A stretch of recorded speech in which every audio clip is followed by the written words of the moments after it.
This has been the hardest thing I have ever done.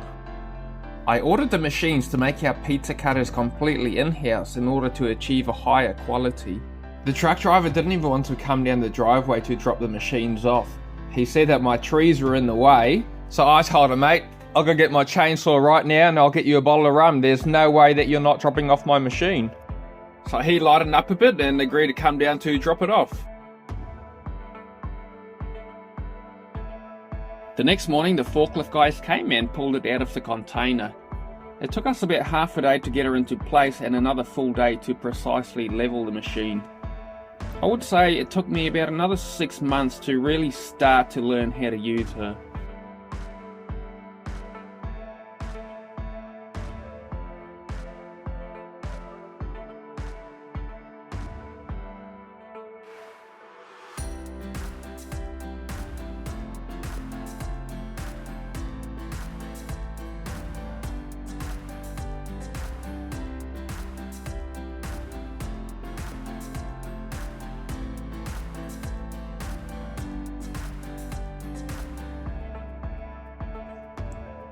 So this is how they come off the machine. You can see all the tool paths. It's more of an optical pattern, like you can't feel it with your fingernails. Even here, it looks like lines. That is optical. That's dead smooth. That side as well, very, very smooth.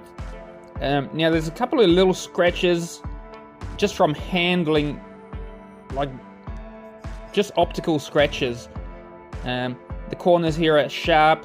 So they need another process, and at first I tumbled them and that got rid of all of the sharp edges, rounded all the edges while keeping the part shape as well.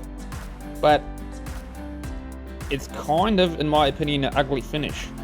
I'll see how they look anodized, but it looks like a casted part almost, like it's a mass-produced casted part. I'm not a fan of this look, so I tried sandblasting, and I'm really happy with how the sandblasting looks. It rounds all of the edges just slightly. There's no sharp edges that's gonna cut you. It covers up all of the tool paths. It makes it look like an incredible product. And then we just gonna sand the bolsters. Both sides, they get sanded down and polished as well. That gives the nice brush look on the bolster.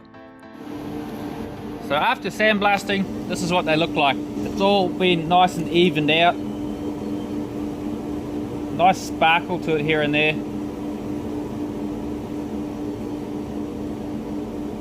And all that's left to do on these bodies now is to sand the bolsters on both sides.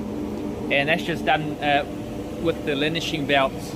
So we use a 60 grit just on this machine, on the flat template there. We'll put it on and sand it, and then it gets polished with this woolen belt here as well.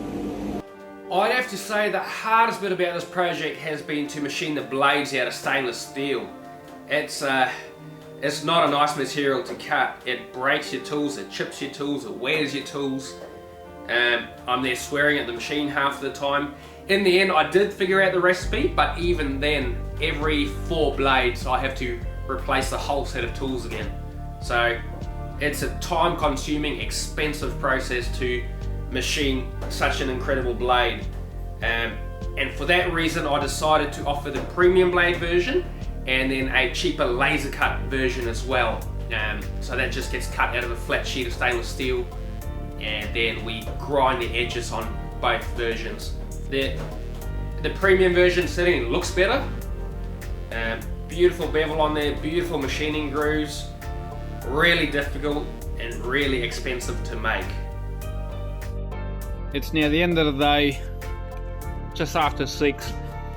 It has not been easy to machine the stainless steel. This was the very first one. The tool chipped, and then that carried over onto the next ones. This material, it really eats up the tools. I've gone through about $300 of tooling today trying to get the right recipe. It really chips all the corners off as it work hardens. But in the end, we got there. Pretty perfect. I'm not chipping tools anymore. I hope the last one's in the machine now.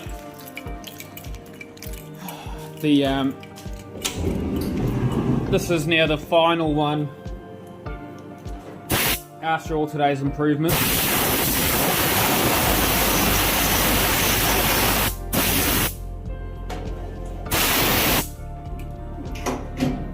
And they are coming out pretty perfect. Actually, these are spot on. So in the end, I went to 2 blade versions. The premium version, which is 3D machined, and then the much simpler laser cut version, which is more of a flat blade with the edge ground on.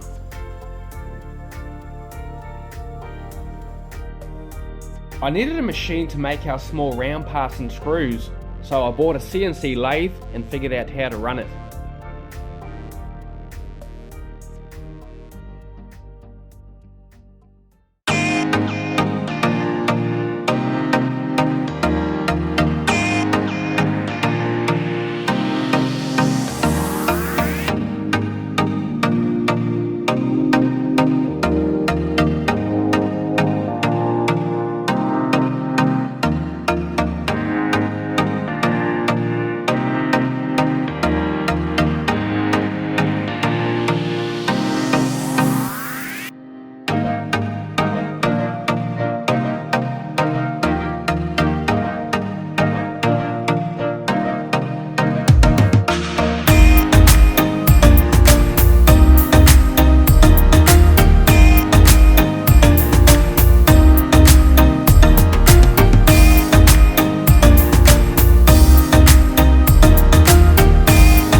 After machining, there is a lot of effort involved in hand finishing the individual components before assembly. The wood and brass is hand sanded, polished and coated. The blade edges are hand ground to perfection, and the aluminium bodies are sandblasted and hand ground to give them their signature finish. After noting down the serial number, I install the brass blade retainers. They get a hard stainless steel runner that helps the ceramic bearing run smoothly on the softer brass. The ceramic bearings are great because they don't corrode or seize up with use in the kitchen. These are our laser cut blades. The bearing runs directly on the stainless steel, which develops its own groove and running in beautifully with the first couple of uses.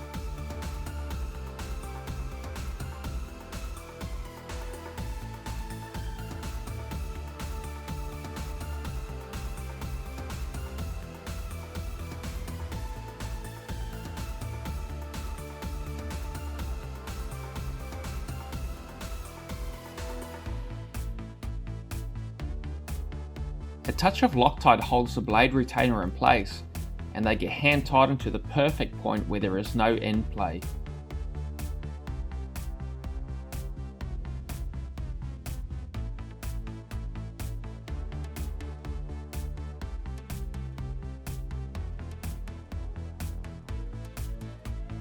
So I'm just running it in, feeling for any roughness or end play and adjusting that out before the Loctite sets.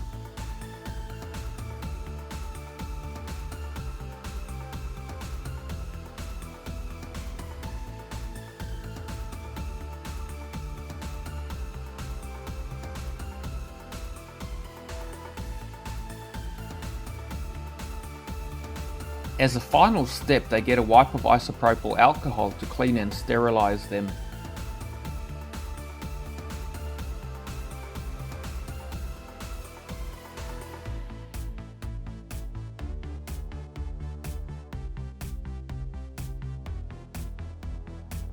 And now they go into their storage bags with a pouch of silica gel to protect them from any moisture, while they wait to get personalized and shipped off in their wooden gift boxes.